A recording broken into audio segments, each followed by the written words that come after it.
हरियाणा लोकसभा चुनाव के परिणामों का आज दिन है और लगातार हम देख रहे हैं कि कहीं ना कहीं पूरे देश और प्रदेश के अंदर आज जो है वो एक उत्साह का माहौल नजर आ रहा है। हमारे साथ कैबिनेट मंत्री मूलचंद शर्मा मौजूद है। लगातार जिस तरीके से हरियाणा के अंदर 10 की 10 सीटों पर कब्जा जमाने की बात हो या देश के अंदर 400 पार का नारा हो, उसे किस तरीके से देखते हैं? और फरीदाबाद में जिस तरीके से लगातार जो भाजपा प्रत्याशी है कृष्णपाल गुर्जर, वो भी कहीं ना कहीं बढ़त बनाए हुए हैं। मंत्री जी, लगातार हम देख रहे हैं कि आज बहुत खुशी का माहौल है। बीजेपी के कार्यकर्ता जो है उनके चेहरे खिले हुए हैं। क्या कहेंगे जिस तरीके से आज जो परिणाम आने वाले हैं?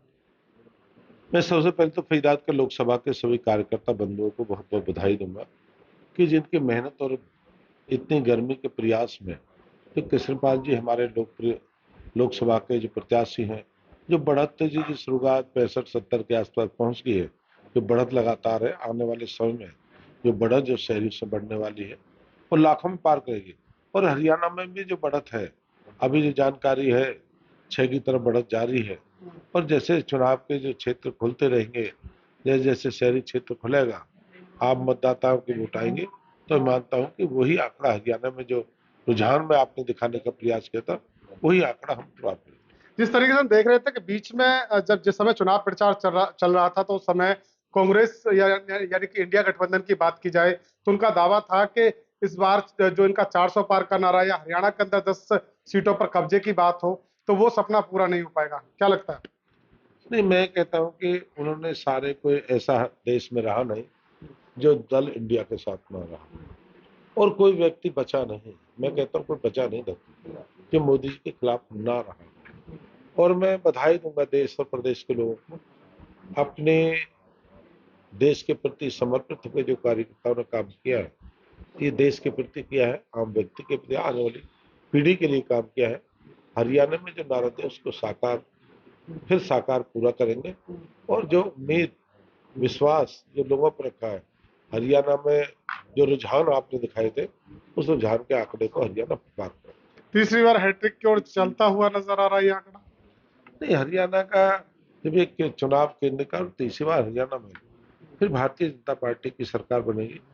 और अब के तो ये मान के चलिए, ये चुनाव बहुत जो ये चुनावी विधानसभा होगा, एक पाड़े का चुनाव होगा। जितना जहर उगला गया जाति का, धर्म का, मजहब का, और हमने किसी को करा नहीं। पर जिस तरह की कीचड़ उछालने के मित्रों ने काम किया, और कभी भारतीय जनता पार्टी के कार्यकर्ता ने कभी जाति धर्म मजहब का नाम लिया।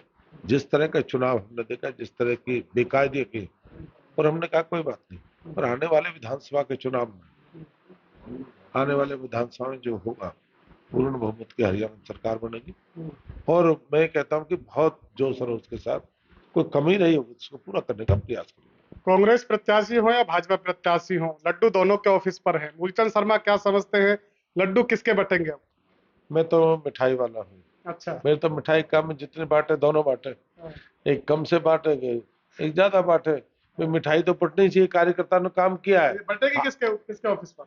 नहीं बटेगी, बीजेपी के माल तो बीजेपी के ऊपर बटेगा। अच्छा। दुकान तो खाली है। तो आप मानते हैं कि कहीं ना कहीं तीसरी बार कृष्णपाल गुर्जर फरीदाबाद से बाजी मार रहे हैं? बम्पर लाख वोटों चुनाव नहीं, बम्पर मिठाई। आज फरीदाबाद का कोई दुकान, कोई हलवाई ऐसा नहीं जिसमें मिठाई की दुकान है। और खुशी है, भगवान राम का अयोध्या का मंदिर जहाँ बना हो 500 साल के बाद, एक बहुत बड़ी विजय जिसमें हम सब आस्था है, उसकी विजय की खुशी में लड्डू बटेंगे और धूम धड़ाके के साथ बचे। और किसी मित्र कांग्रेस की मिठाई है, उसे बीजेपी कार्यालय बांट देंगे कि बनवा रखे, अगर वो भी बांट देंगे तो खुशी है, जीत है। बिल्कुल, बहुत बहुत धन्यवाद। तो साफ तौर पर ये थे हमारे साथ कैबिनेट मंत्री मूलचंद शर्मा, जिन्होंने दावा किया है कि तीसरी बार फिर से बीजेपी हैट्रिक मारने वाली है और फरीदाबाद में जो भाजपा प्रत्याशी कृष्णपाल गुर्जर, उनकी फिर से जो है वो तीसरी बार यानी कि बंपर जीत होने वाली है। फरीदाबाद से जनता टीवी के लिए मुकेश राजपूत।